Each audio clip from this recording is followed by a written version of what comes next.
दोस्तों मैं आज आप लोगों के लिए ला चुका हूँ श्रम विभाजन और जाति प्रथा से रिलेटेड 30 वीवीआई ऑब्जेक्टिव जो बार बार एग्जाम में पूछे जाते हैं। तो मैं चलिए वीडियो की करता हूँ शुरुआत। इससे पहले आप लोग हमारे चैनल पर नए हैं तो चैनल को कर ले सब्सक्राइब और वीडियो को कर दे लाइक और अपने सभी दोस्तों को भेज दे ताकि आपके सभी दोस्त इस वीडियो को देखकर एग्जाम में सही सवाल करके घर आए। तो दोस्तों पहला क्वेश्चन है, श्रम विभाजन एवं जाति प्रथा के लेखक कौन है? Option number A doctor Ajay Suman, option number B Baba Saheb Bhimrao Ambedkar, option number C Nalini Vilochan Sharma, option number D Jayaprakash Narayan. दोस्तों श्रम विभाजन एवं जाति प्रथा के लेखक, इसका तो आंसर दोस्तों आप लोगों को पता ही होगा कि श्रम विभाजन एवं जाति प्रथा के लेखक हैं बाबा साहेब भीमराव अंबेडकर। चलते हैं दूसरे क्वेश्चन की ओर। दोस्तों दूसरा क्वेश्चन है, डॉक्टर अंबेडकर के पिता का क्या नाम था? ये एग्जाम में बार बार पूछे जाते हैं, ये एक बहुत ही वीवीआई सवाल है। पहला ऑप्शन है मनोहर नारायण सक्यपाल, दूसरा ऑप्शन है रामजी सकपाल, तीसरा ऑप्शन है शिवजी सकपाल, चौथा ऑप्शन है राजा राम सकपाल। दोस्तों इसका सही आंसर होने वाला है डॉक्टर अंबेडकर के पिता का नाम था रामजी सकपाल। चलते हैं तीसरे क्वेश्चन की ओर। तीसरा क्वेश्चन है दोस्तों, आधुनिक सभ्य समाज के कार्य कुशलता के लिए किसे आवश्यक माना जाता है? यानी कि आधुनिक सभ्य समाज जो है ना उसके कार्य कुशलता के लिए किसे आवश्यक माना जाता है? दोस्तों पहला ऑप्शन है श्रम विभाजन, दूसरा ऑप्शन है समाज विभाजन, तीसरा ऑप्शन है परिवार विभाजन, चौथा ऑप्शन है ग्रामीण सभ्यता विभाजन। दोस्तों इसका सही आंसर होने वाला है, इस चैप्टर का नाम ही है श्रम विभाजन, तो दोस्तों इसका सही आंसर होगा ऑप्शन नंबर ए श्रम विभाजन। दोस्तों हम लोग समाज विभाजन करके आधुनिक सभ्य समाज को कार्य कुशलता प्रदान नहीं कर सकते हैं। चलते हैं चौथे क्वेश्चन की ओर। दोस्तों चौथा क्वेश्चन है, जाति प्रथा भारत में बेरोजगारी का एक डैश कारण बनी हुई है। दोस्तों जाति प्रथा भारत में बेरोजगारी का ऑप्शन नंबर ए प्रत्यक्ष, ऑप्शन नंबर बी प्रमुख, ऑप्शन नंबर सी प्रत्यक्ष और प्रमुख, ऑप्शन नंबर डी इनमें से सभी। दोस्तों भारत में जाति प्रथा यानी कि जाति प्रथा के कारण भारत में यह एक बहुत ही बड़ी समस्या बनी है। यह प्रत्यक्ष और प्रमुख रूप से एक बहुत ही बड़ी समस्या बनी हुई है। दोस्तों चलते हैं पांचवें क्वेश्चन की ओर। पांचवा क्वेश्चन है दोस्तों, श्रम विभाजन और जाति प्रथा क्या है? श्रम विभाजन और जाति प्रथा क्या है? यह एक अखबार है, यह एक पत्रिका है, ये एक पुस्तक है, यह कहानी संग्रह है। दोस्तों जाति प्रथा आप लोगों को पता ही होगा कि ये बाबा भीमराव अंबेडकर की एक पत्रिका थी। चलते हैं छठे क्वेश्चन की ओर। दोस्तों छठा क्वेश्चन है, डॉक्टर भीमराव अंबेडकर की मृत्यु कब और कहाँ हुई थी? पहला ऑप्शन है 1956 में दिल्ली में, दूसरा ऑप्शन है 1957 में मध्य प्रदेश, तीसरा ऑप्शन है 1958 में वाराणसी, चौथा ऑप्शन है 1959 में बिहार।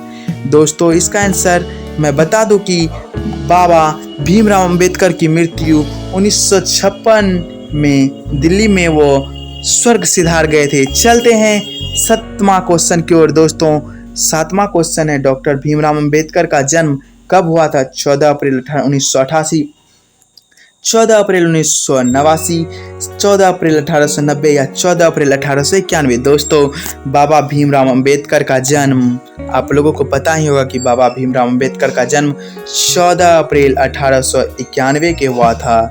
चलते हैं आठवें क्वेश्चन की ओर। दोस्तों आठवां क्वेश्चन है, अंबेडकर की दृष्टि में भाईचारे का वास्तविक रूप क्या ऐसा होता है? दूध और शक्कर के मिश्रण की तरह, दूध और पानी के मिश्रण की तरह, तिल और टंडुल के मिश्रण की तरह, पानी और नमक के मिश्रण की तरह। अंबेडकर की दृष्टि में भाईचारा कैसा होना चाहिए? दोस्तों इसका सही आंसर है कि अंबेडकर की दृष्टि में भाईचारा दूध और पानी की मिश्रण की तरह होना चाहिए। दोस्तों चलते हैं 9वें क्वेश्चन की ओर। 9वां क्वेश्चन है, भारतीय संविधान के निर्माण में महत्वपूर्ण भूमिका किसकी रही है? भीमराव अंबेडकर, ज्योतिबा फुले, राजगोपालाचारी, महात्मा गांधी। दोस्तों भारतीय संविधान के निर्माता भीमराव अंबेडकर थे, तो इन्हीं का ही ना भारतीय संविधान के निर्माण में महत्वपूर्ण भूमिका रही होगी।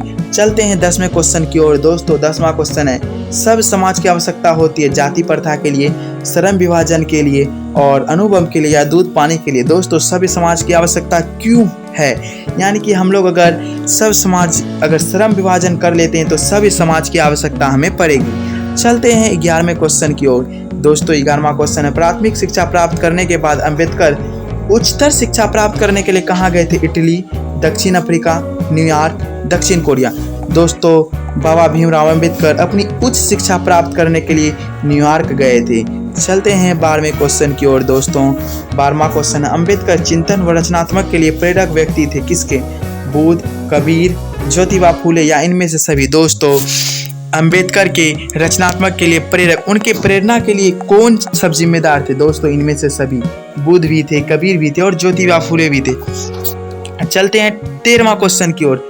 जाति पातिक तोरक मंडल भाषण लाहौर में कब हुआ था? 1942, 1940, 1936, 1938। दोस्तों जाति पाति तोरक मंडल भाषण लाहौर में 1936 में हुआ था। चलते हैं 14वें क्वेश्चन की ओर। श्रम विभाजन और जाति प्रथा क्या है? कहानी, भाषण, निबंध और साक्षात्कार। दोस्तों श्रम विभाजन एवं जाति प्रथा आप लोगों को पता ही होगा कि ये एक प्रकार का निबंध है।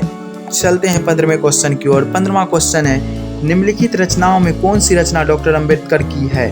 The caste in India, the untouchable, who are Shudras, इनमें से सभी। दोस्तों इनमें से सभी यानी कि भीमराव अंबेडकर के द्वारा इनमें से सभी रचनाओं की है। The caste of in India, the untouchable, who are the Shudras, इनमें से सभी। चलते हैं दोस्तों 16वें क्वेश्चन की ओर। दोस्तों 16वां क्वेश्चन है, आधुनिक सभ्य श्रम समाज विभाजन को आवश्यक क्यों माना जाता है? दोस्तों कार्य कुशलता के लिए, भाईचारे के लिए, रूढ़िवादिता के लिए, उनमें से कोई नहीं। दोस्तों आधुनिक सभ्य समाज का निर्माण हम लोगों के लिए क्यों जरूरी है? क्योंकि दोस्तों इसका सही आंसर होने वाला है कार्य कुशलता के लिए। चलते हैं 17वें क्वेश्चन की ओर। दोस्तों 17वां क्वेश्चन है, श्रम विभाजन और जाति प्रथा पाठ बाबा साहेब के किस भाषण से संपादित है? यानी कि यह जो है निबंध किस बुक से लिया गया है? The caste in India, their mechanism, genesis and development, annihilation of caste, who are the Shudras. दोस्तों श्रम विभाजन एवं जाति प्रथा यह एनिहिलेशन ऑफ द कास्ट से लिया गया है, जो बाबा भीमराव अंबेडकर की एक बेहद ही प्रसिद्ध बुक रही है। चलते हैं 18वें क्वेश्चन की ओर। अंबेडकर के भाषण में एनिहिलेशन ऑफ कास्ट को किसने हिंदी में रूपांतरित किया था? दोस्तों एनिहिलेशन ऑफ कास्ट को बाबा भीमराव अंबेडकर ने इंग्लिश में लिखे थे। दोस्तों आखिर इसे हिंदी में किसने अनुवाद किया था? पहला ऑप्शन है ललई सिंह यादव, दूसरा ऑप्शन किशोरी लाल, तीसरा मोहन वाजपेयी या इनमें से कोई नहीं। दोस्तों भारत के एक ऐसे व्यक्ति थे जिन्होंने एनिहिलेशन ऑफ कास्ट को हिंदी में रूपांतरित किया। दोस्तों इसका सही उत्तर होगा ललई सिंह यादव ने। दोस्तों चलते हैं अगले क्वेश्चन की ओर। 19वां क्वेश्चन। दोस्तों 19वां क्वेश्चन है, अंबेडकर का जन्म किस परिवार में हुआ था? ब्राह्मण, क्षत्रिय, दलित, कायस्थ। दोस्तों आप लोगों को पता ही होगा कि भीमराव अंबेडकर का जन्म एक बेहद ही गरीब दलित परिवार में महू मध्य प्रदेश में हुआ था। चलते हैं लेखक इस युग में कहाँ पर विडंबना दिखाई देती है? जातिवाद में, नारीवाद में, निर्वाद में, परिवाद में। दोस्तों लेखक पूछ रहे हैं यानी कि भीमराव अंबेडकर की नज़रों में अभी भी विडंबना कहाँ पर दिखाई देती है? दोस्तों आप लोगों को पता ही होगा कि अभी भी विडंबना हमारे जातिवाद को लेकर चलती है हमारे शहरों में।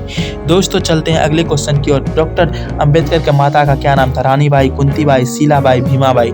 दोस्तों अंबेडकर की माँ का नाम यानी कि भीमाबाई थी। चलते हैं अगले क्वेश्चन की ओर। अगला क्वेश्चन है, डॉक्टर अंबेडकर ने पीएचडी की उपाधि कब धारण की थी? 1920, 1918, 1916, 1914। दोस्तों इसका सही आंसर होने वाला है डॉक्टर भीमराव अंबेडकर ने 1916 में पीएचडी किए थे। चलते हैं अगले क्वेश्चन की ओर। अगला क्वेश्चन यानी कि 23वां क्वेश्चन। और दोस्तों 7 क्वेश्चन बचे। आप लोग अगर इस पूरी क्लास को कर लेते हो तो एग्जाम में आने वाले सभी ऑब्जेक्टिव को आप गारंटी के साथ फुल मार्क्स लाएंगे। लेखक की दृष्टि में विडंबना की बात क्या है? जातिवाद के पोषकों में कमी नहीं है, जातिवाद के पोषक नगण्य हैं, आर्थिक दृष्टि से जातिवाद उचित है, जातिवाद लोकतंत्र के विरुद्ध नहीं है। दोस्तों इसका सही आंसर होने वाला है कि दोस्तों जातिवाद में पोषकों की कमी नहीं है। चलते हैं 24वें क्वेश्चन की ओर। लेखक की दृष्टि में आदर्श समाज कैसा होना चाहिए? जिसमें स्वतंत्रता, समता और भ्रातृत्व का भाव हो, जिसमें सभी धनी हो, जिसमें सभी पढ़े लिखे, जिसमें सभी स्वस्थ हो। दोस्तों आप लोगों को पता ही होगा कि अगर हम लोग एक आदर्श समाज का निर्माण करना चाह रहे हैं तो उसमें सभी स्वतंत्र हो, सभी समता हो, सभी को समान भाव दिया जाए। चलते हैं 25वें क्वेश्चन की ओर। दोस्तों 25वां क्वेश्चन है, लेखक बेरोजगारी का प्रमुख और प्रत्यक्ष कारण किसे मानते हैं? और शिक्षा, जनसंख्या, जाति प्रथा और उद्योग धंधा को। दोस्तों, लेखक यानी कि भीमराव अंबेडकर की नज़रों में बेरोजगारी का प्रमुख कारण जनसंख्या नहीं, जाति प्रथा ही बेरोजगारी का एक प्रमुख कारण है। चलते हैं 26वें क्वेश्चन की ओर। The caste in India their mechanism किनकी रचना? भीमराव अंबेडकर, राम मनोहर लोहिया, महात्मा गांधी, सुखदेव। दोस्तों, ये क्वेश्चन पहले भी आ चुका है कि the caste in India Bhimrao Ambedkar की एक बेहद ही महत्वपूर्ण रचना है। चलते हैं 27वें क्वेश्चन की ओर। दोस्तों, 27वां क्वेश्चन, आर्थिक पहलू से जाति प्रथा है लाभदायक, हानिकारक, अनुकूल, इनमें सभी। दोस्तों, जाति प्रथा किस एंगल से आपको लाभदायक लगता है? दोस्तों, लाभदायक तो कभी नहीं होगा। दोस्तों, जाति प्रथा एक बहुत ही हानिकारक है। चलते हैं अगले क्वेश्चन की ओर। अगला क्वेश्चन है 28वां क्वेश्चन, डॉक्टर भीमराव अंबेडकर का जन्म कहाँ हुआ था? ये बहुत ही VVI सवाल है। ये पिछले 15 सालों में 16 बार यानी कि 15 वर्षों में 15 बार आ चुका है। डॉक्टर भीमराव अंबेडकर का जन्म महू मध्य प्रदेश में हुआ था। चलते हैं 29वें क्वेश्चन की ओर। 29वां क्वेश्चन है, डॉक्टर अंबेडकर ने किस पत्रिका का संपादन किया था? उज्ज्वल भारत, उड़ता भारत, बहिष्कृत भारत या पुरस्कृत भारत? दोस्तों, डॉक्टर भीमराव अंबेडकर ने एक पत्रिका का संपादन किया था जिसका नाम था बहिष्कृत भारत। चलते हैं अंतिम क्वेश्चन, आज का अंतिम क्वेश्चन आप लोगों के लिए। भारतीय संविधान का निर्माता के रूप में हम किन्हें जानते हैं? महात्मा गांधी, भीमराव अंबेडकर, पंडित जवाहरलाल नेहरू, सुभाष चंद्र बोस। दोस्तों, हम लोग भारतीय संविधान के निर्माता के रूप में भीमराव अंबेडकर को जानते हैं। दोस्तों, अगर आप लोगों को ये वीडियो अच्छी लगी तो वीडियो को प्लीज़ लाइक कीजिएगा एंड चैनल को ज़रूर से सब्सक्राइब कीजिएगा और अपने दोस्तों को वीडियो ज़रूर भेजें। जय हिंद, धन्यवाद वीडियो देखने के लिए।